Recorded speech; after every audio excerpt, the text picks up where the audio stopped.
Hello foodies. ഇന്ന് ഒരു Malaysian water ഏറ്റിനിടെയാണ്.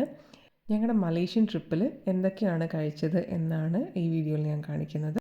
ഇത് ഞങ്ങൾ താമസിച്ച ഹോട്ടലിൻ്റെ റെസ്റ്റോറൻറ്റ് ഏരിയയിൽ നിന്നുള്ള വ്യൂ ആയിരുന്നു. അടിപൊളിയാണ്.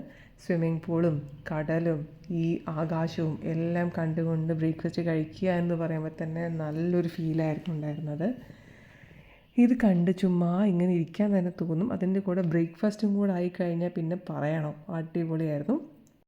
ഇന്നത്തെ ബ്രേക്ക്ഫാസ്റ്റ് എന്ന് പറയുന്നത് ബ്രെഡും ഓംലെറ്റും പിന്നെ sausage, pasta, noodles, cut fruits, vegetables ഇതൊക്കെയായിരുന്നു.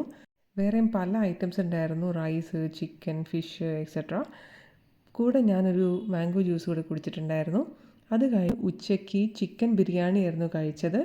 ഇവിടെ കുറേ ഇന്ത്യൻ റെസ്റ്റോറൻറ്റ്സ് ഉണ്ടായിരുന്നു. അതുകൊണ്ട് ഞങ്ങൾ ഒരുപാട് ട്രൈ ഒന്നും ചെയ്യാൻ നിന്നിട്ടുണ്ടായിരുന്നില്ല. കൂടുതലും ഇങ്ങനത്തെ നമുക്ക് സേഫ് ആയിട്ടുള്ള ഫുഡായിരുന്നു കഴിച്ചത്. രാത്രി പിന്നെ ഒരു ഇളനീരും ചിക്കൻ ഫ്രൈഡ് റൈസ് പോലൊരു ഐറ്റമാണ് കഴിച്ചത്. ഇതിൻ്റെ പേര് അവിടെ വേറെ എന്തൊക്കെയാണ്, പക്ഷേ ചെറുതായിട്ട് നമ്മുടെ ഒരു ചിക്കൻ ഫ്രൈഡ് റൈസിൻ്റെ പോലെയൊക്കെയാണ്. ഇതിൽ ചിക്കൻ ഫ്രൈയും കുറച്ച് വെജിറ്റബിൾസും എല്ലാമാണ് ഉണ്ടായിരുന്നത്. അപ്പോൾ ഇത്രയേ ഉള്ളൂ. See you in my next video. By.